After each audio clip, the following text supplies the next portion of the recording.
उदय सामंतांमुळे शिवसेना पुन्हा फुटणार का असा प्रश्न आज सकाळपासून बहुतेक जणांना पडतोय।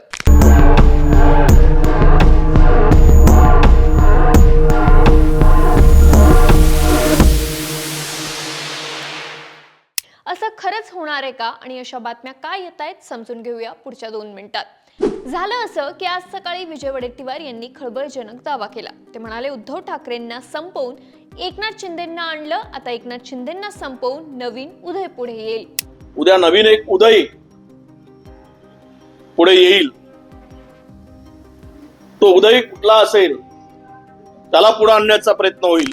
नवीन उदय म्हणजे ते उदय सामंत यांना लक्ष करत आहेत का? पण का? तर त्याचं कारण म्हणजे फडणवीस आणि उदय सामंत दोघे सोबत डाऊसला असताना शिंदे दरेगावला गेले आणि शिंदे नाराज असल्याच्या चर्चा सुरू झाल्या। मी गावी आलो की लोक म्हणतात नाराज झाला। मला तर या प्रकल्प पूर्ण करण्यासाठी अनेक वेळा गावाला यावं लागेल। त्यात रायगडचा पालकमंत्री पद गोगावलेंना न मिळता तटकरेंना मिळालं आणि चर्चा अजूनच वाढल्या। त्यानंतर दररोज प्रमाणे राऊतांची पत्रकार परिषद झाली आणि राऊत म्हणाले उदय सामंतांचं नाव घ्या। सामंतांना दावोसला घेऊन गेले आणि सामंतांसोबत 20 आमदार असल्याचा दावाही राऊतांनी केला। उदय सामंत यांच्याबरोबर माझ्या माहितीप्रमाणे 20 आमदार आहेत। ही बातमी दावोसला पोहोचायला फारसा उशीर लागला नाही आणि तिथून थेट सामंत यांनी जोरदार प्रत्युत्तर दिलं। आणि माझे आणि एकनाथ शिंदे साहेबांचे संबंध हे राजकारणाच्या पलीकडचे आहेत। त्याच्यामुळे कोणीही आमच्या दोघांमध्ये वाद लावायचा जर प्रयत्न केला, केविलवाणा प्रयत्न केला, तर तो यशस्वी होणार नाही।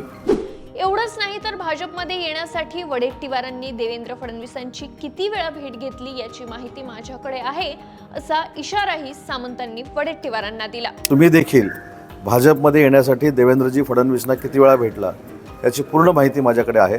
तर सामंतांची पाठराखण करत संजय शिरसाटांनीही राऊतांवर हल्लाबोल केला। सामंतांकडे 20 नाही तर 60 आमदार आहेत असं शिरसाट म्हणाले। उदय सामंत के पास 60 आमदार है। दरेगावातून अजून तरी यावर प्रतिक्रिया आलेली नाही। मात्र शिंदे काय बोलतात याकडे आता सगळ्यांचं लक्ष लागलंय। याबद्दल तुमच्या प्रतिक्रिया आम्हाला कमेंट करून नक्की सांगा आणि सरकारनामाला सबस्क्राईब करायला विसरू नका।